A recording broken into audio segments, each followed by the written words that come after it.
Yes, ma'am. Yes, ma'am. Okay, is the screen visible to you all? Yes, ma'am.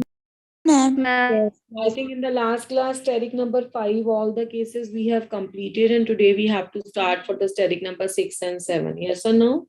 Yes, ma'am. Yes, ma'am. तो बेटा static number 6 से start करते हैं। Static number 6 का meaning क्या हुआ कि lone pair plus bond pair, इनका सम कितना रहेगा? इनका सम रहेगा 6, है ना? The sum of the lone pair and the bond pair would remain the 6 in all the examples. और जब तक स्टैटिक नंबर 6 रहेगा तब तक हाइब्रिडाइजेशन ज्योमेट्री वही रहेगी। ठीक है, तो इसमें सबसे पहले फर्स्ट टाइप पढ़ेंगे, type A, that is AB6, और इसकी एग्जांपल है SF6। Let me right the S again, that is the SF6। और नाम क्या हुआ इसका? इसका नाम हुआ सल्फर हेक्सा फ्लोराइड। ठीक है बेटा, तो this is a sulphur hexa fluoride.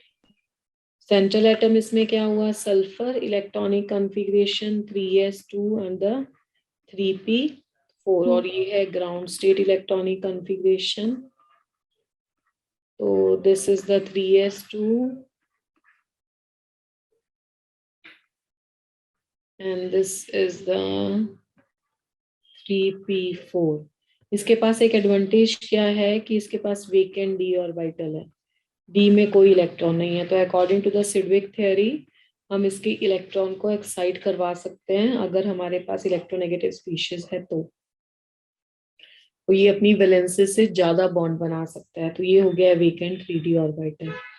अब इसमें देखो बेटा, फ्लोरीन है हमारे पास, 6 हैं। कितने अनपेड इलेक्ट्रॉन चाहिए हमें? 6 चाहिए। टिल नाउ कितने अनपेड इलेक्ट्रॉन नजर आ रहे हैं? 2 नजर आ रहे हैं। अब हाँ, तो अब 6 अनपेड इलेक्ट्रॉन को जनरेट करवाने के लिए हम क्या करेंगे? पहले तो इसको एक्साइट करवाओ एक electron, again you can lead to the excitation of the another electron. तो ये तो हो गई आपकी ground state electronic configuration. In the excited state एक इलेक्ट्रॉन 3s से शिफ्ट हो जाएगा, देन इज 1 2 3, ये 3p,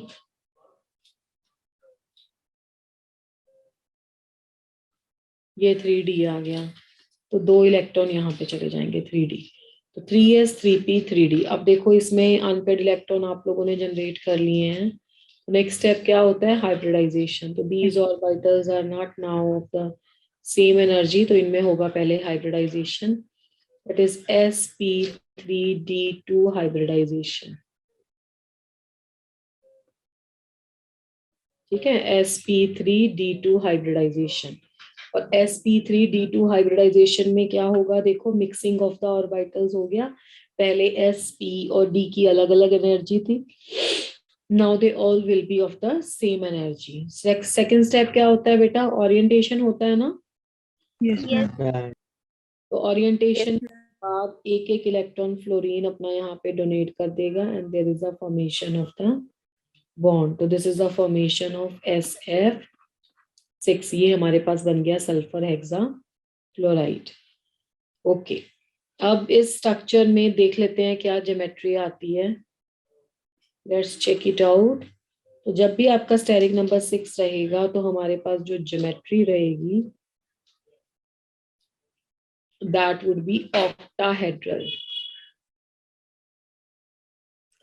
देखो, जब आप ऑर्गेनिक में पढ़ते हो ना, तो ऑर्गेनिक में ऑक्टा का मतलब 8 होता है। यहाँ पे ऑक्टा 8 नहीं है, 6 है सराउंडिंग एटम्स। अब इसके नाम पे ऑक्टा क्यों आता है?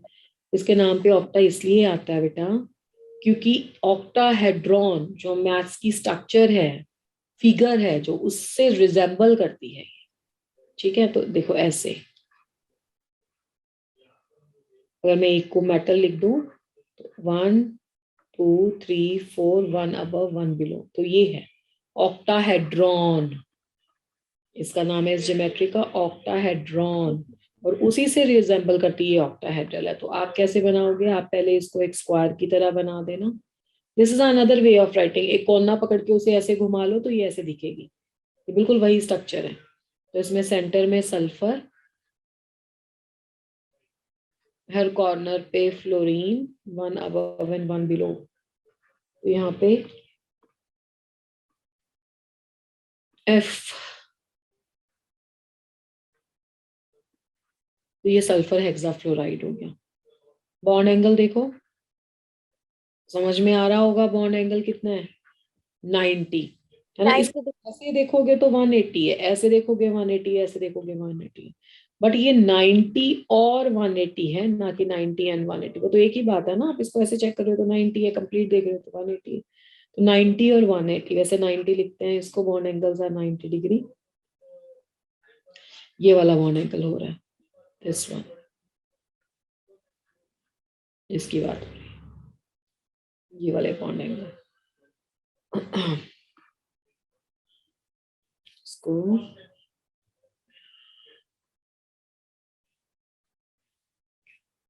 चलिए, तो ज्योमेट्री ऑक्टाहेड्रल बॉन्ड एंगल 180 या 90 डिग्री इसको लिख सकते हैं। अभी तक कोई डिस्टॉर्शन नहीं है क्योंकि कोई लॉन पेयर ही प्रेजेंट नहीं है। अब इसके देखते हैं बेटा टाइप बी। टाइप बी में आपका आ जाएगा AB5। अब AB5 का मतलब हुआ स्टेरिक नंबर 6 था ना, तो स्टेरिक नंबर 6 में लॉन पेयर और बॉन्ड पेयर का सम था 6। अब लॉन पेयर 1 है, बॉन्ड पेयर अगर इसमें 5 आ जाएंगे तो भी तो 6 ही बनेगा। और इसकी एग्जांपल है IF5। ठीक है, इलेक्ट्रॉनिक कॉन्फ़िगरेशन कैसे लिखेंगे, आप सारी हेलोजन देखो पहले, fluorine, chlorine, bromine and iodine.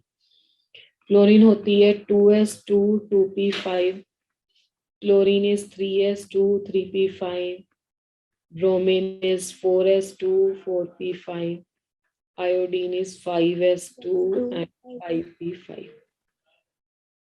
7 valence electron होते हैं वैसे तो तुम्हें पता ही है हैलोजन में। तो दिस इज 5s2 5p5, तो आयोडीन हो गया 5s2 एंड 5p5। अब इसमें ग्राउंड स्टेट इलेक्ट्रॉनिक कॉन्फ़िगरेशन देख लो, तो this is the 5s, this is the 5। अच्छा, अब मुझे कौन बताएगा क्लास में से कि कितने इलेक्ट्रॉन एक्साइट होंगे और तुम लोगों को ये कैसे पता लगा, बताओ। मैम 3 आप गलत करते हो, 3 कैसे एक्साइट होंगे, अगर 3 अच्छा पहले एक एक करके देखते हैं, ठीक है, ऐसा करते हैं, एक एक करके देखते हैं। पहले एक इलेक्ट्रॉन एक्साइट किया तो कितने अनपेयर्ड हो जाएंगे, 1 2 3 हो जाएंगे या नहीं। Yes ma'am.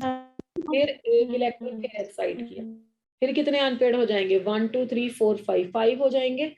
Yes ma'am. तो 5 ही तो मोनोवैलेंट एटम है और तो चाहिए ही नहीं, फिर 3 क्यों एक्साइट कराओगे तुम। आपको समझ में आ रही है बेटा मेरी बात। Yes ma'am. मैम। तो कोई प्रॉब्लम नहीं है, थोड़ा टाइम जरूर लगेगा, धीरे धीरे सेटलमेंट हो जाएगी, हैंड सेट हो जाएगा आपका एक्साइटेशन पे। देखो अब पहले 5 चाहिए, पहले तो यहाँ देखा करो, 5 मोनोवैलेंट एटम है तो मुझे 5 चाहिए अनपेयर्ड इलेक्ट्रॉन। तो पहले एक इलेक्ट्रॉन एक्साइट होगा तो कितने मिलेंगे, 1 2 3, फिर दूसरा होगा तो 1 2 3 4 5, तो 5 ही तो चाहिए ना, तो इसलिए सिर्फ एक्साइटेशन 2 इलेक्ट्रॉन का होगा, थर्ड वाला एक्साइट नहीं होगा। तो एक्साइटेड स्टेट में इलेक्ट्रॉनिक कॉन्फ़िगरेशन क्या होगी, 5s में 1 इलेक्ट्रॉन, सॉरी 2 इलेक्ट्रॉन, 5p में एक एक रह जाएगा और 2 इलेक्ट्रॉन आ जाएंगे 5d में। पहले तो मिक्सिंग कर दो इनकी,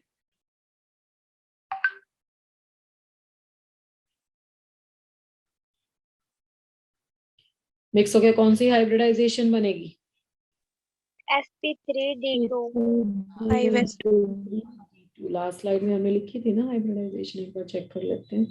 हाँ जी लिखी थी, sp3d2 हाइब्रिडाइजेशन। अब क्या करेंगे नेक्स्ट स्टेप में, फ्लोरीन से एक एक इलेक्ट्रॉन दिलवा दो इनको, 2 3 4 5। ठीक है, तो ये एक्ट करेगा लॉन पेयर। अब देखो एक लॉन पेयर है, 5 बॉन्ड पेयर है। ठीक है, तो अब स्ट्रक्चर कैसी बनेगी? जब तक स्टेरिक नंबर 5 स्टेरिक नंबर 6 है तब तक तो ऑक्टाहेड्रल ही बनाओगे। आयोडीन, अब यहाँ पे ना, हाँ मैंने बहुत बार बहुत सारे बच्चों को देखा है कि वो इस स्ट्रक्चर में भी बोलते रहते हैं, इस स्ट्रक्चर को देख के कि ये एक्सियल और इक्वेटोरियल है, कि ऊपर वाले बॉन्ड एक्सियल है। ऑक्टाहेड्रल स्ट्रक्चर में बेटा एक्सियल इक्वेटोरियल होता ही नहीं है। क्यों नहीं होता? आपको याद होगा मैंने लास्ट क्लास में जब आपको स्टेरिक नंबर 5 पढ़ाया था, तब ये बात बोली होगी कि एक्सियल एंड इक्वेटोरियल वहां पे होते हैं जहां पे नॉन इक्वलेंट हाइब्रिडाइजेशन होती है। यस और नो? Yes ma'am. तो नॉन इक्वलेंट हाइब्रिडाइजेशन तो है ही नहीं ये तो इक्वलेंट हाइब्रिडाइजेशन है। नॉन इक्वलेंट हाइब्रिडाइजेशन का मीनिंग होता है जहां पे दो डिफरेंट टाइप के बॉन्ड एंगल आते हैं। क्या यहाँ पे दो डिफरेंट टाइप के बॉन्ड एंगल आते हैं? बताओ मुझे। नहीं, नो मैम। सारे all angles are 90 degree. All angles are 90 degree, यहाँ पे सारे के एंगल 90 डिग्री हैं। और जबकि लास्ट वाली हाइब्रिडाइजेशन में 3 bond angles were 120 and 2 bond angles were 90। Yes और नो? Yes ma'am. ये उस टाइप की हाइब्रिडाइजेशन नहीं है जिसमें बॉन्ड एंगल आपके सारे के सारे डिफरेंट हैं या दो सेट में डिवाइड होते हैं। तो जहां पे दो different set of bond angles हैं वहां पे नॉन इक्वलेंट हाइब्रिडाइजेशन है, और उस केस में आप एक्सियल इक्वेटोरियल यूज कर सकते हो। यहाँ पे आप एक्सियल इक्वेटोरियल यूज नहीं करोगे। तो यहाँ पे सिंपल आप कहीं पे भी लॉन पेयर लगा सकते हो क्योंकि सारे बॉन्ड एंगल सेम है। तो पहले तो 5 बॉन्ड तो ऐसे बना दो इसके, 1 2 3 4 एंड 5। बाकी जो दो बचे वो आ गए आपके पास लॉन पेयर ऑफ इलेक्ट्रॉन। ठीक है, और ये क्या बन गया? देखो ये एक स्क्वायर की तरह बना के, नहीं बेसिक स्ट्रक्चर स्क्वायर की तरह, और ये ऊपर से एक पिरामिड की तरह। इसको ऊपर बना लो नीचे बना लो कोई दिक्कत नहीं है, जैसा जहां मर्जी बना लो। मैंने नीचे बना दिया, तुम ऊपर भी बना सकते थे। तो इसका नाम है, एक स्क्वायर है बेसिक स्ट्रक्चर, उसके बाद पिरामिडल, स्क्वायर पिरामिडल। अब यहाँ पे कौन सी रिपल्शन आ गई? यहाँ पे वो रिपल्शन आ गई आपकी लॉन पेयर और बॉन्ड पेयर वाली। तो due to the lone pair and the bond pair repulsions, जो आपके बॉन्ड एंगल हैं वो क्या आ जाएंगे? लेस देन 90 डिग्री और लेस देन 180 डिग्री। ठीक है, तो ये रिपल्शंस भी यहाँ पे अपडेट करेगी। तो क्लियर है IF5 मॉलिक्यूल सभी बच्चों को? Yes ma'am. Yes ma'am. Okay. Yes ma'am. अब इसी स्टेरिक नंबर 6 में type see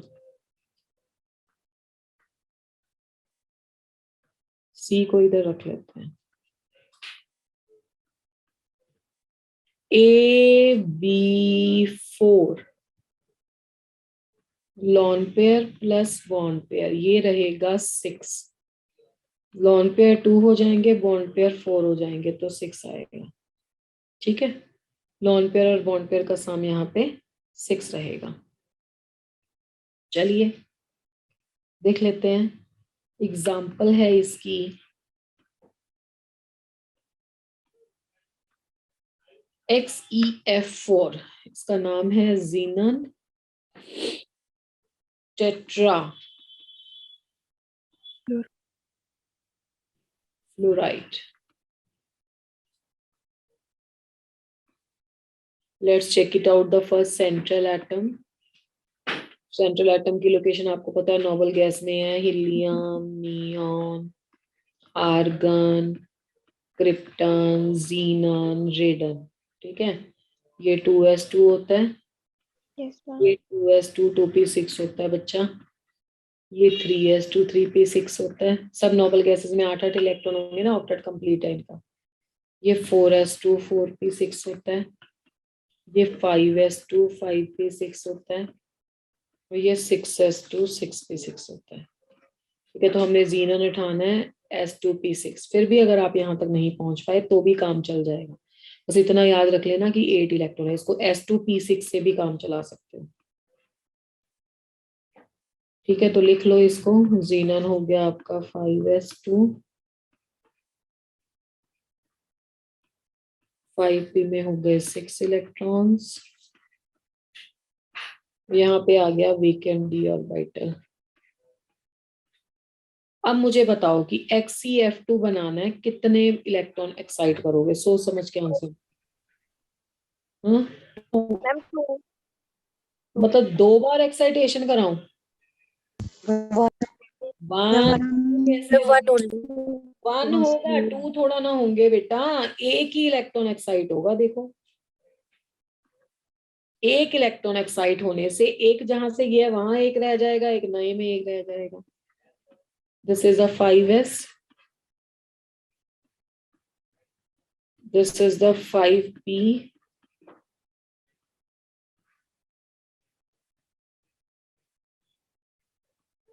this is the 5d।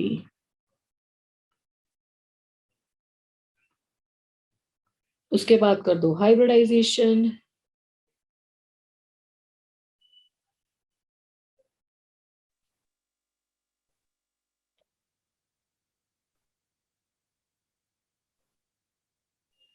अच्छा, IF5 पढ़ा दिया तुम्हें।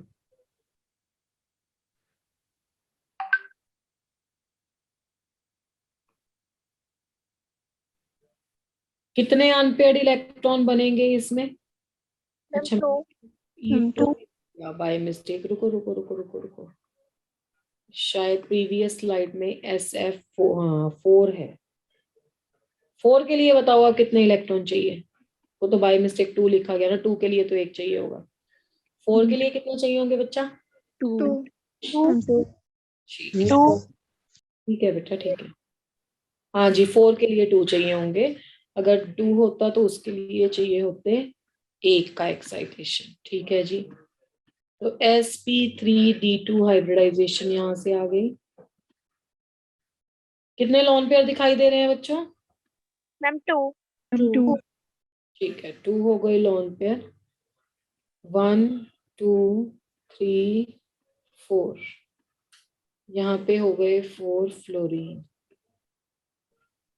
ठीक है, let's check out the structure. अब बताओ कहाँ पे रखूं लोन पेयर को?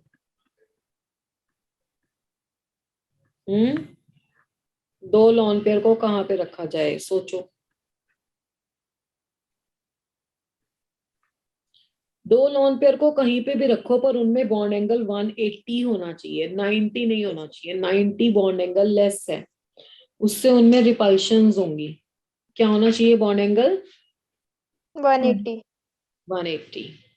ठीक है, तो ऐसा करते हैं, अप एंड बिलो लिख देते हैं, और आप इसको ऐसा भी रख सकते थे, तो यहाँ यहाँ भी रख सकते थे, यहाँ यहाँ भी मैंने यहाँ रख दिया, एक ऊपर रख दिया अबव द प्लेन वाला, एक बिलो रख दिया ऐसे। तो ये बन गया आपका जीनॉन टेट्राफ्लोराइड। क्योंकि ये इसको 180 पे रखेंगे तो वही बात हो गई ना, लॉन पेयर रिपल्शन सबसे ज्यादा होती है, तो इसलिए मैक्सिमम जितना एंगल दे सकते हो उतना दे दो इसमें। चलो जी, ज्योमेट्री क्या रहेगी बच्चों? Octahedral. परफेक्ट ऑक्टाहेड्रल रहेगी ज्योमेट्री। Ma'am distorted.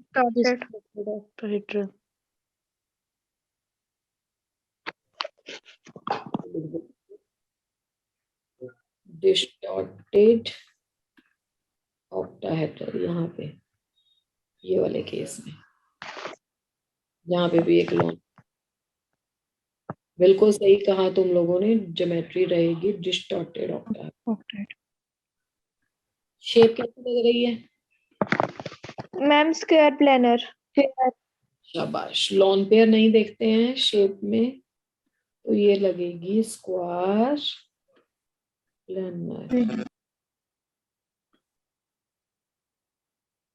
ठीक है जी, चलिए तो यही केसेस हैं इसमें बस, XeF4 एंड IF5, यानी कि लॉन पेयर और बॉन्ड पेयर का सम 6।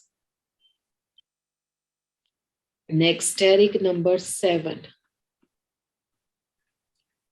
स्टेरिक नंबर 7 जो रहेगा ना बेटा, वो रहेगा आपका लॉन पेयर बॉन्ड पेयर 7 7। पहले तो इसकी टाइप 1 ही देखो, AB7, एग्जाम्पल इज IF7। क्या नाम लिखोगे IF7 का?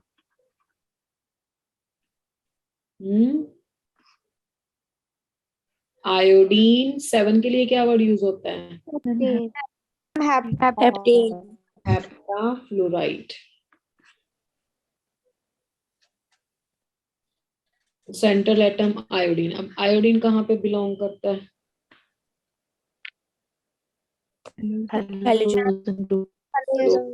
Chlorine, bromine, iodine and astatine. तो फ्लोरीन हो गया 2s2 and 2p5, 3s2 and 3p5, 4s2 and 4p5, 5s2 5p5। फिर मैं again I am telling you कि अगर आप यहाँ तक नहीं भी पहुंच पाते हो तो भी चल जाएगा, बट इतना पता होना चाहिए कि नोबल गैस है और इसमें 7 हैलोजन है, तो इसमें 7 वैलेंस इलेक्ट्रॉन है। तो this is 5s2 and 5p5। Ground state में 2 इलेक्ट्रॉन हो गए 5s में, 5 इलेक्ट्रॉन हो गए 5p में, और 5d हो गया वेकेंट।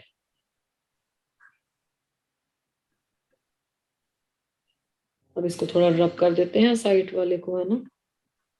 यस तो आप क्या है, ये बी आर के लिए लिखा। चलो बेटा, अब बताओ कितने इलेक्ट्रॉन की एक्साइटेशन होगी, सोच समझ के बताना, और हमें बनाना है बच्चों IF7। Ma'am 3 electrons. क्यों 3 से क्या हो, कितने अनपेयर जनरेट हो रहे हैं? मैम 7 एक करेंगे तो 3 आएंगे, दूसरा करेंगे तो 5 हो जाएंगे, फिर थर्ड वन करेंगे तो 7 हो जाएंगे। Yes correct. तो ये 5p आ गया।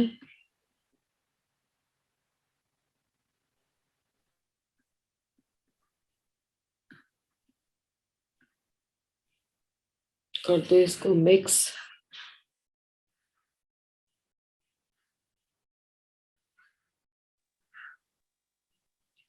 हाइब्रिडाइजेशन हो गई आपकी sp3d3 हाइब्रिडाइजेशन।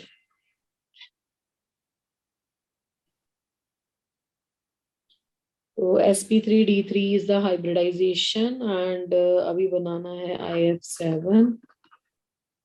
तो इसके लिए क्या करते हैं, एक एक इसमें ले लो फ्लोरीन से इलेक्ट्रॉन, 3 4 यहाँ पे। तो ये हो गया आपका IF7 का structure. Now let's check out कि इसकी ज्योमेट्री क्या बनती है। ज्योमेट्री के लिए ना सबसे पहले तो पेंटागन बनाओ ऐसे। तो यहाँ पे आ गया आयोडीन, तो पहले तो पेंटागन के सारे कॉर्नर पे लगा दो fluorine, F F F F and F। तो ये बना दिया आपने पेंटागन और सारे कॉर्नर पे फ्लोरीन दे दिया। ये बन गया IF7। अब क्या किया ना, 5 बना ना अभी, तो एक लगाओ अबव द प्लेन, एक लगाओ बिलो द प्लेन। ठीक है, तो ये हो गया आपके पास IF7 का स्ट्रक्चर। इसमें भी 2 डिफरेंट टाइप के एंगल्स हैं, एंड दिस इज अगेन बेटा नॉन इक्विवेलेंट हाइब्रिडाइजेशन। 2 हाइब्रिडाइजेशन हमने पढ़ी है नॉन इक्विवेलेंट, एक TBP और एक ये pentagonal bipyramidal PBP। Non equivalent hybridisation. और ये जो नॉन इक्विवेलेंट हाइब्रिडाइजेशन है, यहाँ पे 5 जो FPF एंगल हैं, इन ये वाले 1 2 3 4 एंड 5 जिसको ग्रीन कलर से लिखा है, ये है 72 डिग्री। और जो 2 बॉन्ड एंगल हैं ये वाले above and below the plane, ये है 90 degree. 9 are 72 and the 2 are 90. And these 2 are the types of the non-equivalent hybridizations. ठीक है, and इस Yes, ज्योमेट्री ma'am. क्या रहेगा? इस ज्योमेट्री का नाम है पीबीपी, यानी कि पेंटागोनल बाइपिरामिडल पिरामिड।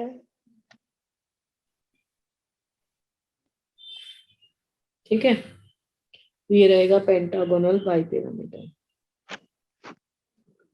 अब इसके बाद कुछ मैं आपको एक्सेप्शंस पढ़ा रही हूँ, इससे रिलेटेड एक्सेप्शंस नहीं है, उनकी भी एक्सप्लेनेशन है प्रॉपरली। इसके बारे में कोई डाउट है तो बताओ। No ma'am. चलो, अगर तुम्हें डाउट नहीं है ना तो एक क्वेश्चन सॉल्व करते हैं। मैं ना तुम्हें मिक्सचर दे रही हूँ, जैसे 1 मिनट दूंगी तुम्हें सॉल्व करने के लिए। एक मैंने दे दिया तुम्हें IF5Cl2, एक दे दिया ICl5F2, एक दे दिया ICl4F3, और एक दे दिया तुम्हें IF3Cl4। तुम इनके स्ट्रक्चर बनाओ, देखो कौन कहाँ पे आता है। और ये इंपॉर्टेंट क्वेश्चन है, अभी तक पूछा नहीं गया। ये भी बोल दिया कि अभी तक नहीं पूछा गया। I am giving you 1 minute. मैं 5 पेंटागन यहाँ पे बना रही हूँ, तुम अपनी अपनी कॉपी पे ड्रॉ करो, जो तुम्हें लगता है ना उसके बेस पे मुझे आंसर देना। चलो स्टार्ट हो जाओ, जो तुम्हें अभी तक समझ आया उसके बेस पे आंसर देना, ठीक है?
यस, क्या लगता है बेटा फर्स्ट वाली में? फर्स्ट वाली की स्ट्रक्चर में तुम लोगों ने क्लोरीन को कहाँ रखा है ये बताओ।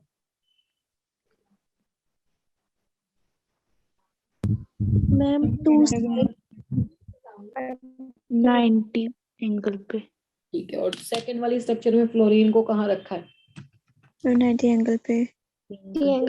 एंगल पे। और फिर तो थर्ड फोर्थ की तो बात ही नहीं करते हैं, तो इसका मतलब है ये कॉन्सेप्ट अभी नहीं आता है। यहाँ पे मैं आपको एक लिख रही हूँ, जो पढ़ा रही हूँ ना वो नहीं है आपके पास, बुक्स में नहीं होगा, तो अच्छे से नोट कर लेना, समझ लेना इसको। यहाँ पे एक रूल पढ़ते हैं हम, बेंट रूल। अब ये बेंट रूल क्या कहता है देखो। अब क्या कहता है ये कि जो आपके पास, थोड़ा सा मैं इसमें ऑर्गेनिक का एक वो यूज करूंगी, बट वो भी आपको आता है, आप देखना जरा। जब आपकी हाइब्रिडाइजेशन sp थी तो बॉन्ड एंगल कितना था? 180 नहीं था? Yes ma'am. आपके पास हाइब्रिडाइजेशन sp2 हो गई तो बॉन्ड एंगल कितना हो गया? 120। जब आपके पास हाइब्रिडाइजेशन sp3 हो गई तो बॉन्ड एंगल कितना हो गया? 90। 90 कहाँ होता है sp3 में? 109.5 डिग्री। 109.5 डिग्री। Yes ma'am. ठीक है, तो इसका मतलब है, अच्छा sp हाइब्रिडाइजेशन में बच्चा परसेंटेज s करेक्टर कैसे निकालते हैं, किसी बच्चे को पता है? जितने s है ना डिवाइडेड बाय टोटल करके 100 कर दो। s1 है ना, डिवाइडेड बाय 1 + 1 कितना हो गया? 2, मल्टीप्लाइड बाय 100 तो कितना हो गया परसेंटेज? 50। हाँ 50। 50। अब sp2 में देखो s कितना है? 1, टोटल कितने हैं? 3, मल्टीप्लाइड बाय 100 तो कितना आ गया? 33। नेक्स्ट में s कितना है? 1। आज मैं निकाल रही हूँ, फ्यूचर के लिए याद रखना। s1 और टोटल कितना हो गया? 1 + 3 4। ठीक है, तो ये 1/4 इंटू 100 तो कितना आ गया 25। 25. अब मैं व्हाइट कलर से ये रिलेशनशिप ले रही हूँ ताकि आप समझ पाओ। परसेंटेज एस करेक्टर और बॉन्ड एंगल में देखो डायरेक्ट रिलेशनशिप है। जब बॉन्ड एंगल 180 था तो परसेंटेज एस करेक्टर भी ज्यादा था। जैसे जैसे बॉन्ड एंगल डिक्रीज होता गया तो परसेंटेज एस करेक्टर भी डिक्रीज होता गया। परसेंटेज एस करेक्टर का मतलब होता है न्यूक्लियस की होल्ड कितनी है, मतलब आपका जो एटम है वो कितनी स्ट्रांगली इलेक्ट्रॉन को पकड़ता है ना। एस न्यूक्लियस के पास होता है ना तो वहां पे होल्ड ज्यादा होता है, न्यूक्लियर चार्ज ज्यादा होता है न्यूक्लियस का। तो बेंट रूल का बेस रहेगा percentage s character is directly proportional to क्या, बॉन्ड एंगल। तो जब आपके पास दो ऑप्शन हो, जैसे ये सेंट्रल एटम है, सेंट्रल एटम को दो तरह के एटम्स को अरेंज करना है, यहां पे उसके पास है बॉन्ड एंगल 72, समझ आ रहा है? Yes, ma'am. 72 है और यहाँ पे बॉन्ड एंगल है 90। तो किन लोकेशन पे एस करेक्टर ज्यादा हुआ, बताओ जरा मुझे। जहाँ पे बॉन्ड एंगल ज्यादा है तो यहाँ पे क्या आएगा, मोर एस करेक्टर। यहाँ पे भी मोर एस करेक्टर और बाकी सारी जगह पे क्या आएगा, Less. Lowest. है ना। इतना तो समझ में आ रहा है तुम्हें।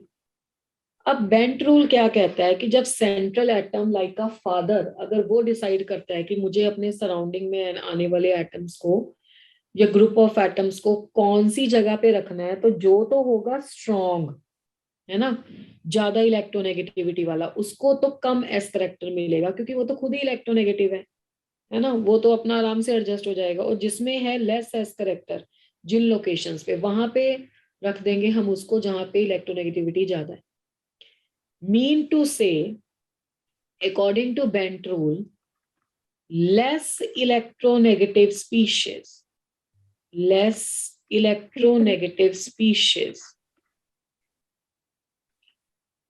will go to location at high bond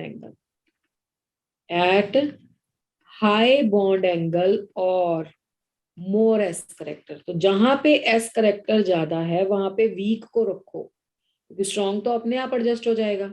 जब दो बच्चे पेरेंट्स के साथ मान लो घूमने गए, इनमें से एक बच्चा नॉटी है और एक बच्चा बड़ा अच्छा डिसिप्लिन से चलता है, तो पेरेंट्स ज्यादा किसके ऊपर ध्यान देते हैं, जो नॉटी है उसके ऊपर ध्यान देते हैं ना।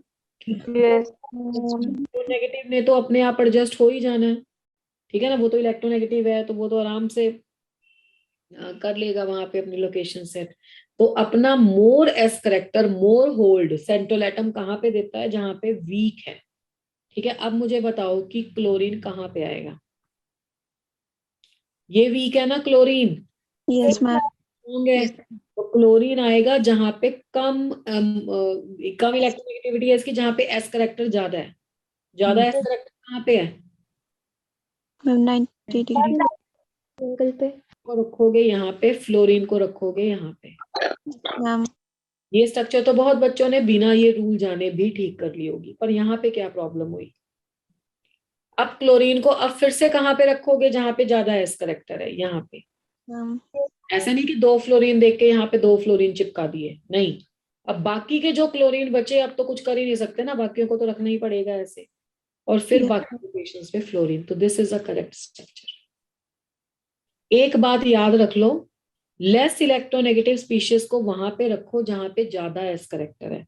अब लेस इलेक्ट्रोनेगेटिव कौन है, क्लोरीन, तो क्लोरीन से शुरू करो जहां पे ज्यादा एस करेक्टर है, ज्यादा एस करेक्टर, बाकी दो कहीं भी रख दो, फिर फ्लोरीन।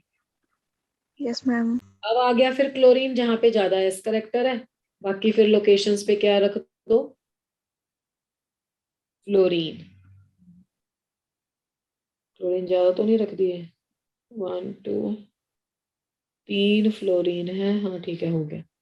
अब समझ में आया बेंट रूल। Yes, ma'am. ज्यादा एस करेक्टर कहाँ पे होता है पहले तो बताओ, जहाँ पे Right. बॉन्ड ज्यादा होता है। और जहाँ पे बॉन्ड एंगल ज्यादा होता है, एस करेक्टर ज्यादा होता है, वहां पे किसको बिठाओगे, Fluorine. किसको बिठाओगे, फिर से बोलो। Electronegative. पता नहीं गलत बोली जा रहे हो अभी भी। जहाँ पे मैम एक बार दोबारा समझा दो। फिर आप लोग उल्टा सीधा बोली जा रहे हो, सुनते हो नहीं हो। देखो साफ साफ मैंने बोर्ड पे व्हाइट कलर से लिखा है जो मैंने पूछा था। मैंने पूछा एस करेक्टर कहाँ पे ज्यादा होता है, तो देखो बोर्ड पे लिखा हुआ है एस करेक्टर वहां पे ज्यादा होता है जहां बॉन्ड एंगल ज्यादा है। देखो दिख भी रहा है, बॉन्ड एंगल घट रहा है, एस करेक्टर घट रहा है। तो मैंने पूछा एस करेक्टर कहाँ पे ज्यादा है, तो एस करेक्टर ज्यादा है जहां पे बॉन्ड एंगल ज्यादा है। तो बॉन्ड एंगल यहाँ पे 90 नहीं है, 90 नहीं है, यहाँ पे एस करेक्टर ज्यादा होगा। फिर मैंने नीचे ये भी लिखी हुई है कि लेस इलेक्ट्रोनेगेटिव स्पीशीज जो होगी, यानी कि जो वीक होगा, उसको वहां पे रखना है जहां पे ज्यादा बॉन्ड एंगल है, ज्यादा एस करेक्टर है, क्योंकि उसको ज्यादा होल्ड चाहिए न्यूक्लियस का। स्ट्रॉन्ग तो अपने आप लग जाएगा। तो क्वेश्चन की स्टार्टिंग ही ऐसे की है मैंने कि एस करेक्टर कहाँ ज्यादा है भाई, जहां पे बॉन्ड एंगल ज्यादा है। बॉन्ड एंगल ज्यादा कहाँ पे है भाई, एक्सियल पोजीशन पे जहां पे 90-90 है। वहां पे किसको रखोगे, वहां पे वीक को रखोगे। कौन है, क्लोरीन, क्योंकि फ्लोरीन तो ऑलरेडी इलेक्ट्रोनेगेटिव है। तो हमेशा 90 से स्टार्ट करो, जहां पे बॉन्ड एंगल ज्यादा है क्लोरीन को रखना। तो क्लोरीन 2 रख दिए, फिर क्लोरीन जितने भी हो पर तुम्हें 90 से स्टार्ट करना है। फिर क्लोरीन जहां पे यहाँ पे आएंगे, बाकी जैसे मर्जी अरेंज कर दो। फिर क्लोरीन यहाँ पे। अभी आया कि नहीं आया? Yes, ma'am. Yes, Yes, ma'am. ma'am. Yes. अगर तुम्हें समझ आ गया है ना, तो अब इस क्वेश्चन से पता लग जाएगा कि तुम कैसे रखते हो। मुझे इन दोनों की स्ट्रक्चर बना के बताओ। चलो देखते हैं तुम्हें कितना समझ में आया। क्लास में सुनना ही नहीं होता है, रिस्पॉन्स भी करना होता है। चलो बच्चा रखो, कौन कहाँ पे रखोगे। Giving you another 1 minute.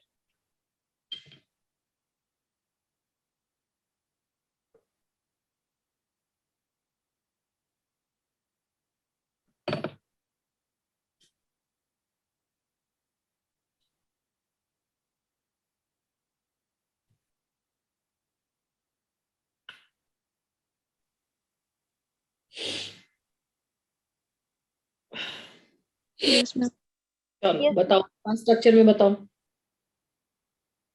Ma'am 90 degree पर क्लोरीन। क्लोरीन और बाकी जगह फ्लोरीन।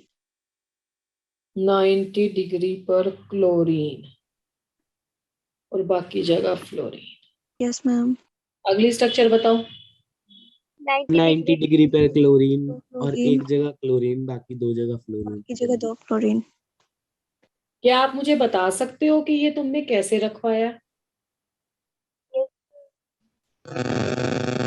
मैम क्लोरीन दूसरे के साथ आएगी। मैम इक्विटोरियल पे आएगी। दोनों गलत आंसर है, बोथ आर एब्सोल्युटली रॉन्ग। तुम्हें सिर्फ एक बात बोली है मैंने, और वो बात यहाँ पे साफ साफ लिखी है, लेस इलेक्ट्रोनेगेटिव। और वो भी तुम उल्टा अप्लाई कर रहे हो। देखो समझ ही नहीं पा रहे हो। जब तक आप ट्राई नहीं करोगे, कॉम्पिटिटिव में ऐसा नहीं होता है बेटा, वो सोचना पड़ता है। Less electronegative will go to the location at high bond angle. सिर्फ इतनी बात है। बताओ कितना मुश्किल है। लेस इलेक्ट्रोनेगेटिव को वहां रखेंगे जहां ज्यादा बॉन्ड एंगल है। और तुम लोग इतने स्मार्टली प्ले कर रहे हो, जहां पे ज्यादा इलेक्ट्रोनेगेटिव है यहाँ पे उसको रख दिया ज्यादा बॉन्ड एंगल पे। बिल्कुल गलत स्ट्रक्चर है। एक लाइन सिखाई है आपको बेंट रूल में, जो कम इलेक्ट्रोनेगेटिव है उसको रखो जहां पे ज्यादा बॉन्ड एंगल है, मतलब मोर एस करेक्टर है। तो मोर एस करेक्टर यहाँ पे किस लोकेशन पे ज्यादा है? मोर ma'am S first more first diagram में जहाँ पे क्लोरीन है वहाँ पे फ्लोरीन आएगा। हाँ, तो फिर कैसे लिखवाया तुम लोगों ने पहले वाला स्ट्रक्चर? बताओ मुझे। गलत लिखवा दिया ना, सोचा ही नहीं कि हमें कहाँ पे रखना है। पिछले से चीटिंग कर ली। पिछले में अपोजिट था, पिछले में एक्सियल पे ज्यादा था, इक्वेटोरियल पे कम था। यहाँ पे इक्वेटोरियल पे ज्यादा है। ऐसा ही तो क्वेश्चन पूछता है कॉम्पिटिटिव में, ऐसा थोड़ा ना कि एग्जैक्टली सेम। ये देखो यहाँ पे बॉन्ड एंगल 120 है, बस इतना बॉन्ड एंगल से काम करना है सारा। यहाँ पे बॉन्ड एंगल 120 है और यहाँ पे बॉन्ड एंगल 190 है, सिंपल। तो 120 ज्यादा है या 90 ज्यादा है, बताओ पहले। मैम 120। 120 ज्यादा है तो 120 वाली लोकेशन किसको दोगे, वीक को देंगे या स्ट्रॉन्ग को देंगे? तुम तो ऐसा काम कर रहे हो कि डिसिप्लिन बच्चे को जोर से पकड़ रहे हो और जो नोटी बच्चा है उसे घूमने जाने दे रहे हो। तो 120 किसको दोगे, वीक को दोगे ना। Yes, ma'am. Yes ma'am week कौन है? क्लोरीन है। तो बाकी फ्लोरीन जहां पे मर्जी सेट हो, ये नहीं कि पेपर में 2 देखे और 2 यहाँ पे चिपका दिए, ऐसा नहीं होता है। अब यहाँ पे हाई बॉन्ड एंगल कहाँ पे है? फिर नहीं बोल रहे हैं। हाई बॉन्ड एंगल कहाँ पे है भाई? इक्वेटोरियल 120। इक्वेटोरियल में है 120, तो वहां पे किसको बैठाओगे? वीक को बिठाओगे। क्लोरीन यस पहले वाली स्ट्रक्चर बिल्कुल गलत थी, ये है करेक्ट आंसर। समझ में आया बेटा? यस मैम एक लाइन याद रखनी है कि लेस इलेक्ट्रोनेगेटिव को वहां, इसको एक्सियल इक्वेटोरियल से रट्टा नहीं मारना, क्योंकि टीबीपी और पीबीपी में अलग अलग है एक्सियल के हिसाब से बॉन्ड एंगल। वहां पे एक्सियल पे ज्यादा है और इक्वेटोरियल पे कम है पीबीपी में, और टीबीपी में एक्सियल पे कम है और इक्वेटोरियल पे ज्यादा है। तो एक्सियल इक्वेटोरियल रट्टा मारोगे तो गड़बड़ हो जाएगा। सिर्फ एक ही लाइन याद रखो, लेस इलेक्ट्रोनेगेटिव को वहां पे रखो जहां पे ज्यादा बॉन्ड एंगल है। लेस इलेक्ट्रोनेगेटिव क्लोरीन है, ज्यादा बॉन्ड एंगल 120 है। पिछले केस में लेस इलेक्ट्रोनेगेटिव क्लोरीन था, ज्यादा बॉन्ड एंगल 90 था। ठीक है, यस मैम चलो अब इसमें ना एक ज्योमेट्री और है जो है वेरी वेरी इंपॉर्टेंट।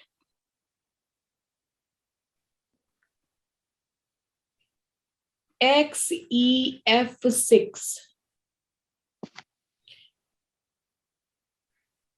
इसका नाम क्या हुआ? Xenon hexafluoride. अब ज़ीनॉन तो नोबल गैस है, सीधा ही लिख दो इसका 5s2 एंड 5p6, ये तो आ गया इसका नोबल गैस कॉन्फ़िगरेशन। तो ये हो गया 5s2, ये हो गया इसका 5p6, ये हो गया इसका 5d। अब कितने मुझे इलेक्ट्रॉन एक्साइट करवाने हैं, कैसे पता लगेगा?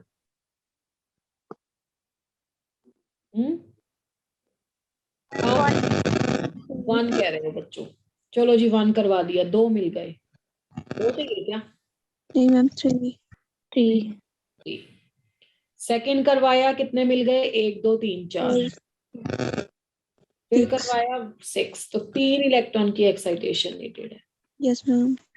ठीक है बेटा, तो 5s2 ऐसे बना देंगे, 5p में एक एक इलेक्ट्रॉन रख देंगे,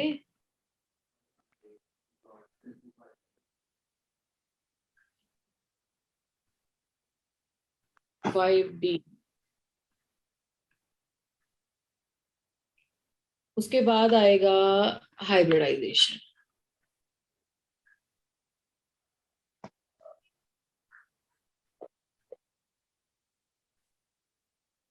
sp3d3 ऐसा होना चाहिए हाइब्रिडाइजेशन। अभी मैंने कहा होना चाहिए, है ना, इसका मतलब इसमें भी कुछ है प्रॉब्लम, और ये एक्ट करना चाहिए लॉन पेयर। ठीक है, ऐसा होना चाहिए, it should be, but actually देखो क्या होता है। इस स्लाइड को ध्यान से पढ़ना। तो अगर ऐसा होता है तो ये बनाएंगे पहले,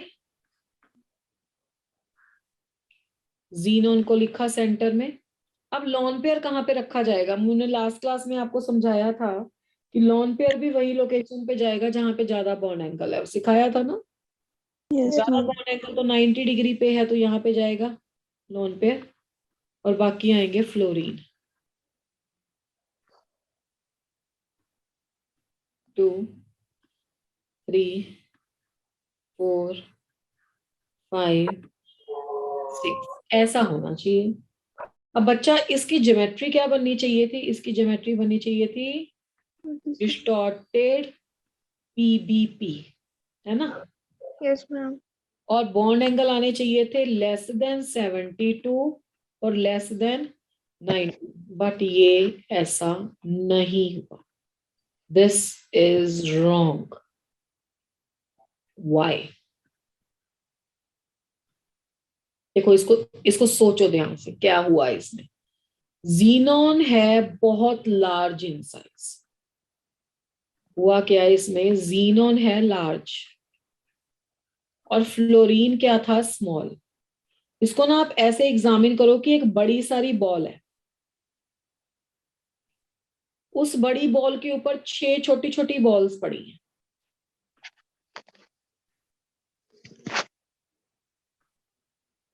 ठीक है, ऐसे 6 छोटी छोटी बॉल्स पड़ी हैं। ये इतना मोटा जीनोन है और इसके ऊपर एक लॉन पेयर है, और ये जो लॉन पेयर है, तो यहाँ पे तो बहुत स्पेस वेकेंट नहीं है, छोटी बॉल्स हैं, तो ये जो लॉन पेयर है ना, ये बाहर निकल जाता है यहां से।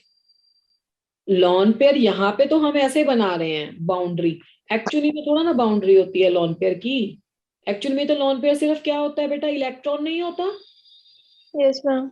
तो इलेक्ट्रॉन क्या होता है ना, जीनोन बड़ा होगा तो उसका अपने इलेक्ट्रॉन पे होल्ड होगा, नो। जितना बड़ा एटम होता है उसका न्यूक्लियर चार्ज कम होता है, तो इसका इलेक्ट्रॉन निकल जाते हैं दूर, मतलब इससे डिस्टेंस पे आ जाते हैं। ये लॉन पेयर है, इसका बहुत दूर है इससे। तो देखने वाले को ना, इसकी जब स्ट्रक्चर को एग्जामिन किया गया ना, इस पे बहुत वीक फोर्स है, बहुत वीक फोर्स है, बहुत दूर है। तो उनको सिर्फ इतना सा नजर आया, जो ये वाला पोर्शन है, ये वाला पोर्शन। तो ये किसकी तरह लग रहा है, ये ऑक्टाहेड्रल की तरह नहीं लग रहा। Yes ma'am. और ये वाला जो लॉन पेयर जो दूर निकल गया ना, क्योंकि इसका साइज बड़ा था, साइज बड़ा हो तो इलेक्ट्रॉन लूजली हेल्ड होते हैं, इलेक्ट्रॉन्स पे न्यूक्लियस का चार्ज कम होता है, तो इन इलेक्ट्रॉन्स को बोलते हैं stereochemically inactive lone pair. Stereo chemically को मैं दोबारा लिख देती हूँ, क्योंकि तुम्हारे लिए नया वर्ड है, नहीं पढ़ा गया तो तुम्हें लगेगा पता नहीं क्या लिखा है मैडम ने। रुको, तो बच्चा इसको ऐसे लिख देते हैं, stereochemically inactive lone pair. तो stereochemically inactive lone pair आ गया। इस लॉन पेयर का इसकी स्ट्रक्चर डिटर्मिनेशन में कोई रोल ही नहीं है, और it looks like a perfect octahedral geometry. तो इसमें एनसीईआरटी में भी ये दिया हुआ है क्वेश्चन, ये आपका परफेक्ट ऑक्टाहेड्रल है और ये आंसर सही है। और इसमें हाइब्रिडाइजेशन फिर sp3d3 में से जिसमें लॉन पेयर है वो काट दो, बाकी क्या बची, p3d3। तो ये एक स्पेशल मॉलिक्यूल है जिसमें लॉन पेयर इतना दूर चला जाता है कि स्ट्रक्चर में सिर्फ ऑक्टाहेड्रल पार्ट ही दिखाई देता है। तो that's why distorted PBTP is a wrong answer. इसका जो ऑप्शन तुम पेपर में टिक करोगे वो ऑक्टाहेड्रल वाला टिक करोगे, ठीक है। Yes ma'am. मॉलिक्यूल देखना जरा, अगर पेपर में तुम्हें XeF6 ना आया, अब आ गया XeBr6 या XeCl6 या XeI6, तो वो ऐसा नहीं होता। कोई बता सकता है तो क्यों नहीं होता? Ma'am due to large size. हाँ, अब कोई फ्लोरीन की तरह क्लोरीन ब्रोमीन थोड़ा ना स्मॉल स्मॉल है, वहां पे तो लॉन पेयर नहीं होता है, इनएक्टिव। तो इनका आंसर वही आएगा जो आना चाहिए था according to the rule, distorted PBP less than 90 less than 72 degree, क्योंकि इसमें सराउंडिंग एटम इतना स्मॉल नहीं है कि स्टीरियो केमिकली इनएक्टिव हो जाए लॉन पेयर। यहाँ का लॉन पेयर क्या रहता है, एक्टिव ही रहता है, ठीक है। Yes ma'am. इसके साथ आपकी सब इस जो मैंने अभी आपको टॉपिक पढ़ाया ना, valence shell electron pair repulsion theory, इससे तो तुम लगा के चलो कि 101% क्वेश्चन आना ही आना है। और तुम्हें इतने अच्छे से पढ़ा दिया कि कोई भी एग्जांपल आ जाए तुम आराम से क्रैक कर सकते हो। बट द थिंग इज, बस उसे ध्यान से समझ लेना है, कोई इसमें रट्टा नहीं मारना, क्योंकि जब तुम रट्टा मारोगे तो एक मॉलिक्यूल से दूसरे मॉलिक्यूल में जाते हुए आपको समझ में नहीं आएगा। एलिमेंट्स की down the group position learn होनी चाहिए, ठीक है बेटा। Yes, ma'am.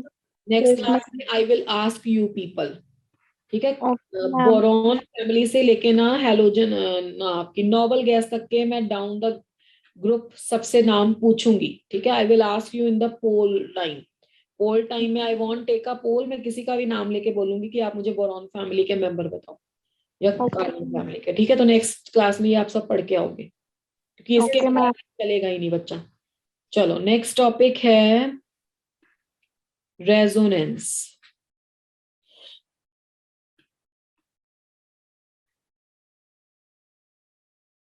रेजोनेंस क्या होता है, पहले इसकी डेफिनेशन लिख लेते हैं। The phenomena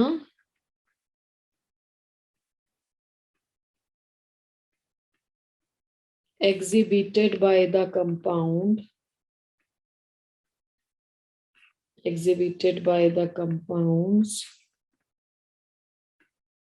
due to which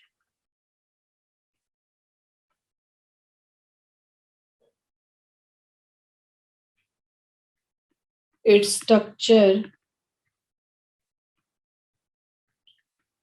can be explained by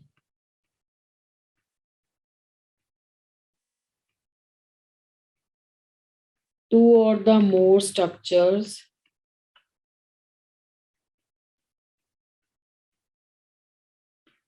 which differ in the which involve rearrangement of electrons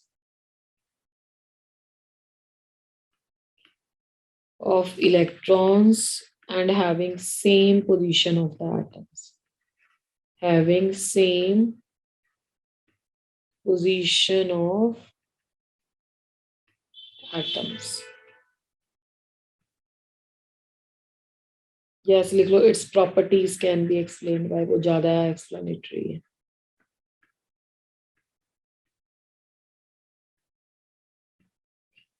मतलब रेजोनेंस एक ऐसा फिनोमिना है जहां किसी एक कंपाउंड की सारी प्रॉपर्टीज को एक्सप्लेन करने के लिए एक स्ट्रक्चर नहीं यूज होती है, एक से ज्यादा स्ट्रक्चर हम लोग यूज करते हैं उसकी सारी प्रॉपर्टीज को एक्सप्लेन करने के लिए. और ये जो डिफरेंट स्ट्रक्चर होंगी किसी एक कंपाउंड के लिए, उनमें एटम्स की पोजीशन चेंज नहीं होगी, उनमें सिर्फ किसकी पोजीशन चेंज हो गई, इलेक्ट्रॉन्स की. तो all the structures differs in the rearrangement of the electrons only. Atoms की position will just remain the same.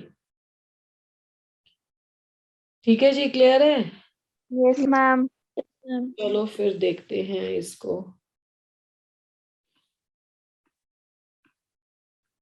जैसे बेंजीन के बारे में जानते हो तुम लोग? Yes, ma'am. बताओ तो मॉलिक्यूलर फार्मूला बेंजीन का. C6H6. बेंजीन के लिए पहले एक हेक्सागन बना लेंगे. Yes, ma'am. Alternate double and single bond. अगर यहाँ पे तुमने डबल लगाया फिर यहाँ सिंगल लगाओगे, फिर डबल, फिर सिंगल, यहाँ पे डबल. अब जहां पे पहले मैंने डबल लगाया था हो सकता है तुम ऐसी स्ट्रक्चर ना बनाओ, तुम ऐसे स्ट्रक्चर बनाओ जहां पे तुम यहाँ पे डबल लगा दो, फिर यहाँ सिंगल, फिर डबल, फिर यहाँ पे सिंगल. तो ये दो जो स्ट्रक्चर्स थी, मैं इस पे 1 2 लिख देती हूँ, है ना. 1 2 3 4 5 एंड 6. तो यहाँ पे भी 1 2 लिख दो. 1 2 3 4 5 एंड 6. तो 6 कार्बन आइटम्स है. तो स्ट्रक्चर नंबर 1 है जो, और ये स्ट्रक्चर नंबर 2 है. स्ट्रक्चर नंबर 1 के अकॉर्डिंग कार्बन 1 और कार्बन 2 में कौन सा बॉन्ड है? Single single bond. Structure number 2 के अकॉर्डिंग कार्बन 1 और कार्बन 2 में कौन सा बॉन्ड है? Double bond. तो आपको ये बात पता है कि सिंगल बॉन्ड लंबा होता है और डबल बॉन्ड स्मॉल होता है, ट्रिपल उससे स्मॉल होता है. वो भी इस चैप्टर में पढ़ेंगे. ठीक है. तो इसका मतलब है इसकी बॉन्ड लेंथ जब एक्चुअली में ऑब्जर्व की गई बेंजीन की, तो ना तो सिंगल बॉन्ड जितनी आई ना ही डबल बॉन्ड जितनी आई. मतलब सी सिंगल बॉन्ड जितनी भी बॉन्ड लेंथ नहीं थी, सी डबल बॉन्ड जितनी भी बॉन्ड लेंथ नहीं थी. तो फिर जो बॉन्ड लेंथ थी ना, एक्चुअल बॉन्ड लेंथ ऑब्जर्व्ड, वो ऐसी थी कि ग्रेटर देन थी, या इसको मैं आगे लिख देती हूँ. ऑब्जर्व्ड वाली जो थी ना, let me use another slide, यहाँ पे भी नहीं आएगा.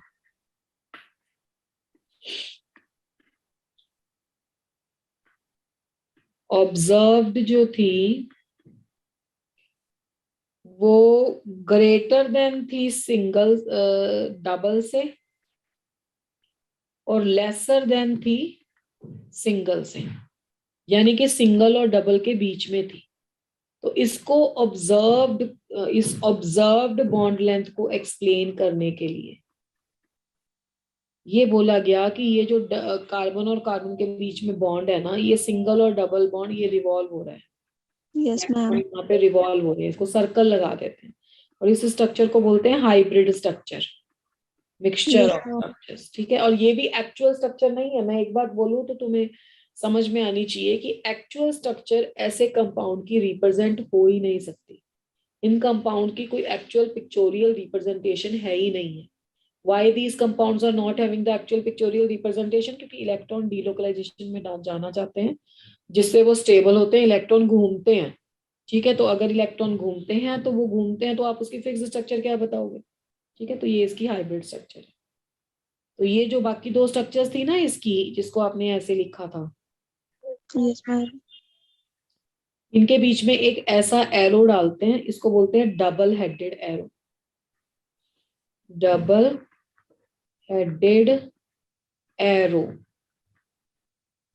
that can be used to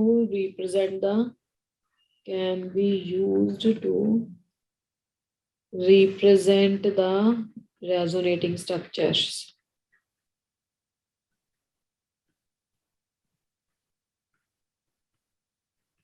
ठीक है, तो दूसरी स्ट्रक्चर को ऐसे बना देना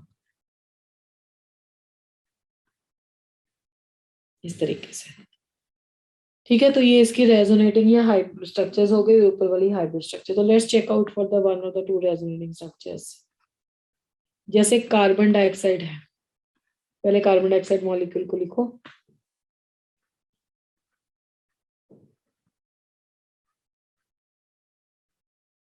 वैलेंस इलेक्ट्रॉन की भी समझ होनी चाहिए। अब कार्बन के वैलेंस में 1 2 3 4 है, ओके। ऑक्सीजन के 6 होते हैं, तो 1 2 3 4 5 6, 1 2 3 4 5 6, ठीक है। ये इसके इलेक्ट्रॉन होंगे वैलेंस। अब रेजोनेटिंग स्ट्रक्चर में स्केलेटन तो सेम रहेगा, एटम की पोजीशन तो सेम रहेगी, ठीक है। तो हम क्या करेंगे, हम यहाँ से लॉन पेयर को मूव करवाएंगे। देखो ये इलेक्ट्रॉन यहाँ पे आए, ये इलेक्ट्रॉन यहाँ पे चले गए। यहाँ पे कितने आ गए, 2 तो पहले थे, 2 इलेक्ट्रॉन और आ गए, तो एक और बॉन्ड बन गया। यहाँ पे सिंगल बॉन्ड आ गया, 1 2 3 4 5 6 और 1 7, तो ये नेगेटिव हो गया। 1 2 3 4 5, ये पॉजिटिव हो गया, ठीक है। अब इसी स्ट्रक्चर को एग्जैक्टली 180 लिख लो अपोजिट। अगर मैं ऐसे चलाती हूँ वो भी तो सही था, दोनों साइड से सेम है।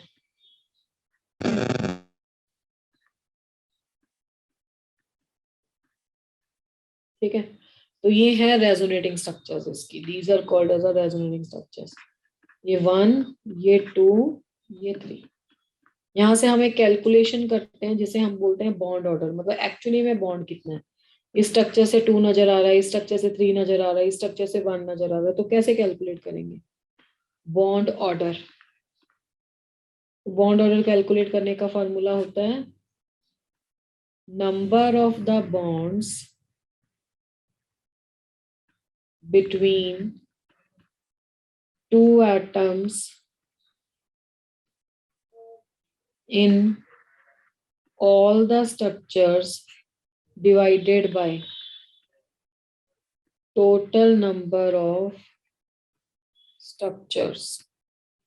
ठीक है, नंबर ऑफ द बॉन्ड कितने, देखो 2 3 4 5 और 6। इन दोनों के बीच में number of the bond count कर लो हर स्ट्रक्चर में, जिसका बॉन्ड ऑर्डर निकालना। वो एक ही बात है, चाहे आप लेफ्ट से करो चाहे राइट से करो, सेम ही आएगा। तो 2 बॉन्ड यहाँ है, 3 4 5 6 डिवाइडेड बाय टोटल स्ट्रक्चर कितनी है 3, तो आंसर आ गया 2। यानी कि देखने में कभी हमें 2 बॉन्ड लग रहे हैं, कभी 3 बॉन्ड लग रहे हैं और कभी 1 बॉन्ड लग रहा है। एक्चुअली में इसका बॉन्ड ऑर्डर कितना है 2, यहाँ पे बॉन्ड है 2 बॉन्ड है, ठीक है। Yes, ma'am. Let's check out for the another ion which is CO3 2 negative. This is called as a carbonate ion. Carbonate ion में सेंट्रल एटम कार्बन है, जैसे अभी आपको उसमें भी सिखाया था टेट्राहेड्रल में भी, जितने नेगेटिव चार्ज होते हैं और ऑक्सीजन भी हो उस कंपाउंड में या आयन में, तो उतने नेगेटिव ऑक्सीजन के साथ तो सिंगल बॉन्ड बना लो, क्योंकि नेगेटिव चार्ज ऑक्सीजन का मतलब होता है 7 इलेक्ट्रॉन। 7 इलेक्ट्रॉन है तो वो सिंगल बॉन्ड ही बनाएगा। यहाँ पे बना दो डबल बॉन्ड। पहले कार्बन के चेक कर लो, बॉन्ड पूरे हो गए, 1 2 3 4। ऑक्सीजन के बाकी 7 होने चाहिए, 1 2 3 4 5 6 और एक 7, 1 2 3 4 5 6, 1 2 3 4 5 6 और एक यहाँ से। ठीक है, आप कुछ भी नहीं करना है, बस इसको पोजीशन को चेंज करते चलो डबल बॉन्ड की। एक बार डबल बॉन्ड टॉप पे ले लो, बाकी दो इधर ले आओ, एक बार डबल बॉन्ड राइट पे ले लो।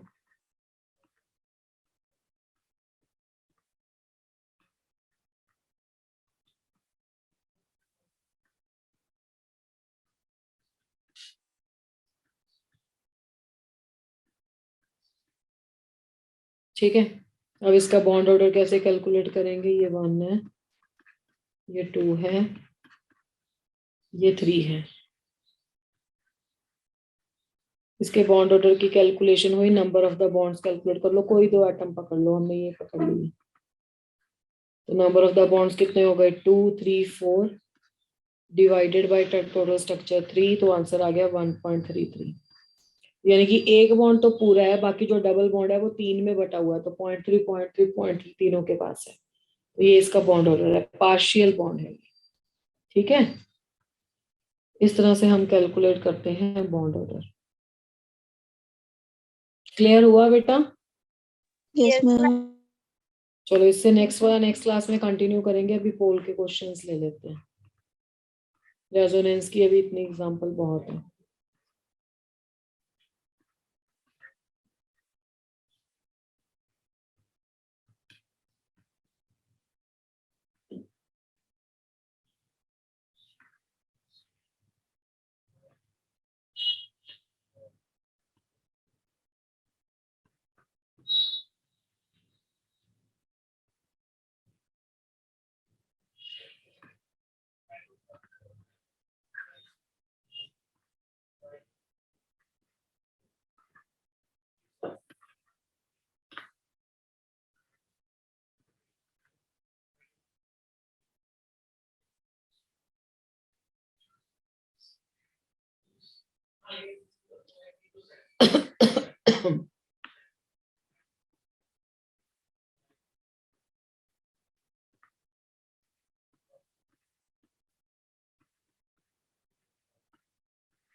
चलिए,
okay, let's check out for your option. 2 option पे सब बच्चों ने बताया है, लेट्स चेक इट आउट।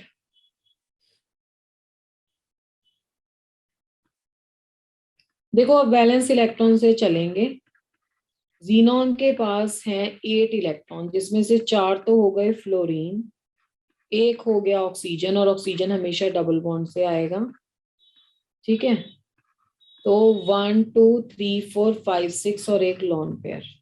तो sp3d2 octahedral is a correct answer. Shape क्या रहेगी इसकी, अगर शेप भी पूछा होता तो? Square pyramid. Correct. Yes ma'am. ठीक है यस बेटा, ma'am. Next question.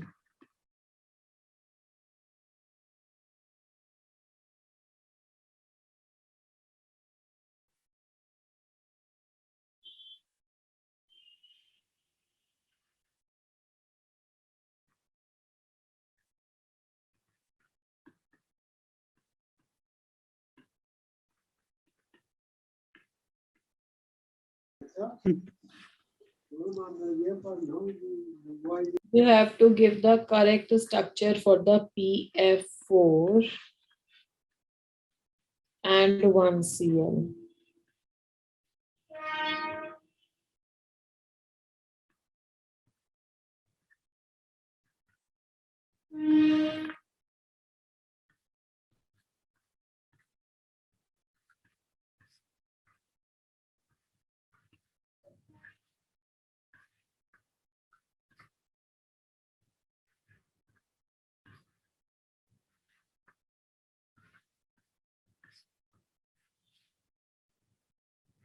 More than one option भी करेक्ट हो सकती है।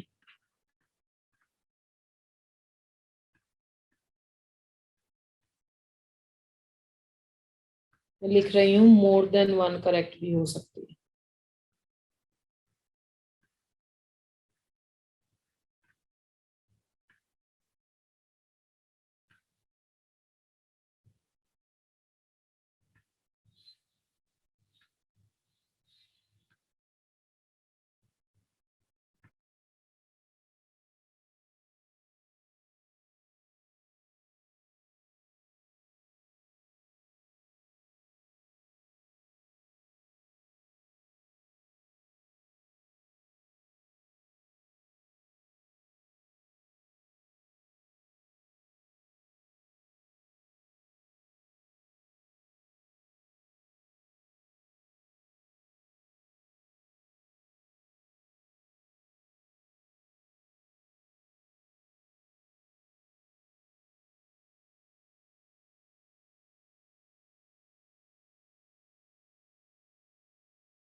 Excuse me ma'am. मैम पोल में तो वन ही चॉइस नहीं दे सकते हैं। अच्छा, तो आप रुको रुको, आप कोई भी दोनों में से कोई एक कर देना, कोई दिक्कत नहीं है। Yes ma'am. ठीक है ना, मैं जब डिस्कस करूंगी तो दोनों ले लूंगी। हाँ, आपके वहां पे ये ऑप्शन नहीं है। बच्चों ने मेरे पास आंसर चैट बॉक्स में भी वैसे सेंड किए हैं, मोर देन वन। आप एक भी इनमें से कर दोगे देन इट्स ओके।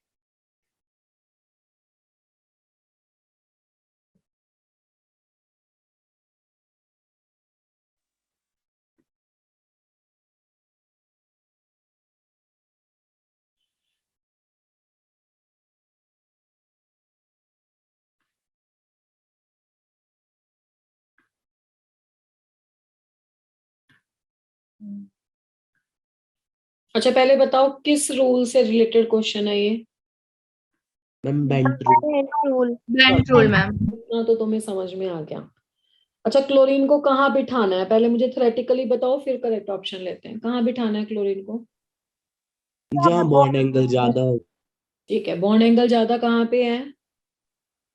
इक्वेटोरियल पे। इक्वेटोरियल पे। तो ए ऑप्शन सही है? Yes yes ma'am. Yes ma'am. B option सही है? Yes ma'am. जितने बच्चों ने ए एंड डी करेक्ट किया है वो सारे बच्चे सही हैं, कोई प्रॉब्लम नहीं है। Yes ma'am. ठीक है, चलिए, this is all for today. And इसी की प्रैक्टिस करो आप। Valence shell electron pair repulsion theory में से क्वेश्चन है।